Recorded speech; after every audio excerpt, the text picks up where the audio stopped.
Chair recognizes Representative Gay Dagnogo to speak to the amendment. Thank you, Mr. Speaker. I rise today to speak to this amendment for Senate Bill 111, to talk about the impact that economic development is having, both the benefit and some of the downside to communities, urban communities. Recently, we had an article that was written that talked about the tale of two cities in the city of Detroit. I believe that was authored by Nolan Finley. Talked about the way that big developers view this economic boom and how residents, how seniors, how those who are dependent upon low and affordable housing see these developments. Just recently talked to a family in the Brightmoor community. No, it's not downtown, but it's someone who I also sat down with, a former member who is now the director of MISHDA, talking about how this family, who was doing everything right, who rented this property in Brightmoor community, the Clark family, who has a daughter who actually went to Washington, D.C. and spoke to issues impacting schools in their neighborhood. But this family, a father and a mother, raising their children, bought into a home when they thought that they actually were buying, but they were actually renting. And after the 15 years of the incentive that was provided, they were nowhere in sight able to purchase this property. I've received calls from seniors downtown Detroit, not in my district, but they see me as visible and they say, hey, we've been pushed out of our property. The rent has increased.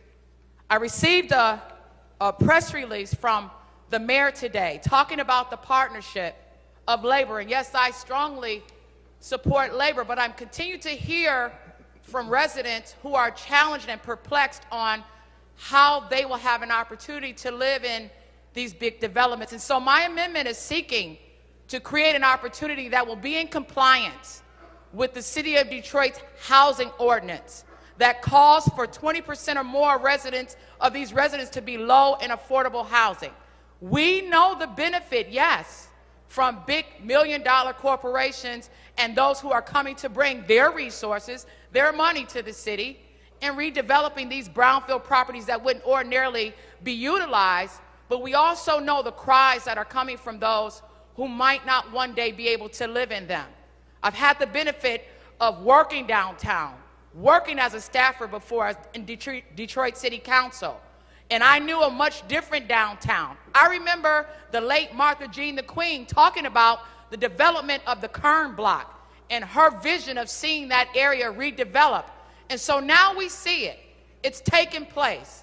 My amendment is just seeking an opportunity for those residents who depend on affordable housing to have an opportunity to be a part of this economic boom in our city.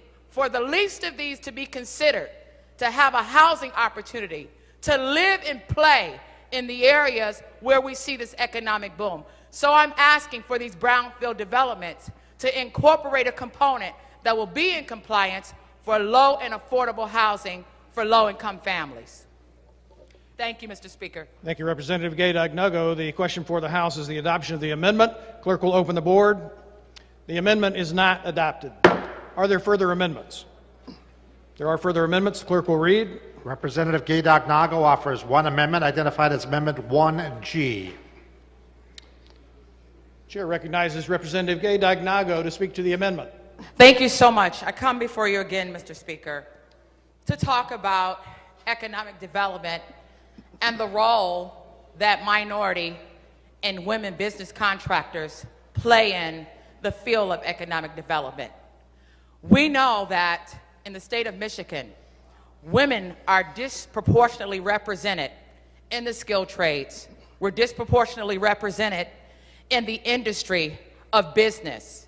A lot of decisions are made that rely on the support of women, but far too often there is a huge gap in the ability to really participate and to really be considered a true, a viable component of business development.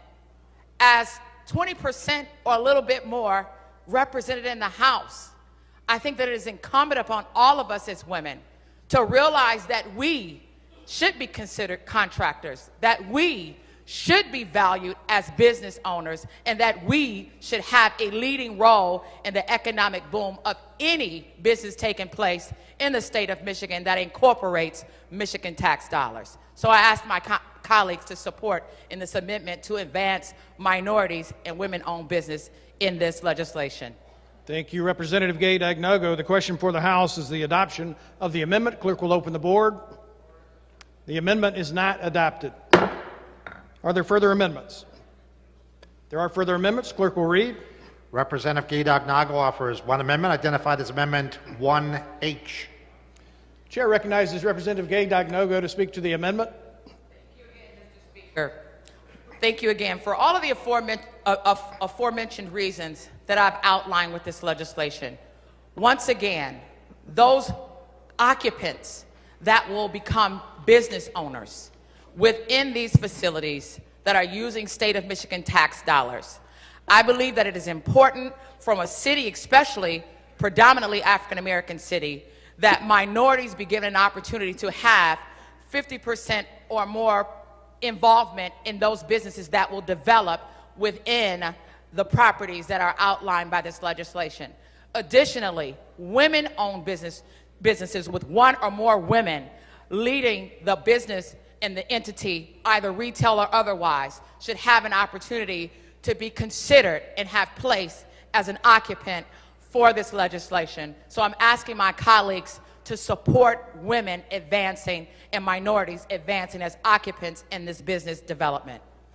Thank you, Representative Gay Dagnogo. The question is the adoption of the amendment. Clerk will open the board. The amendment is not adopted.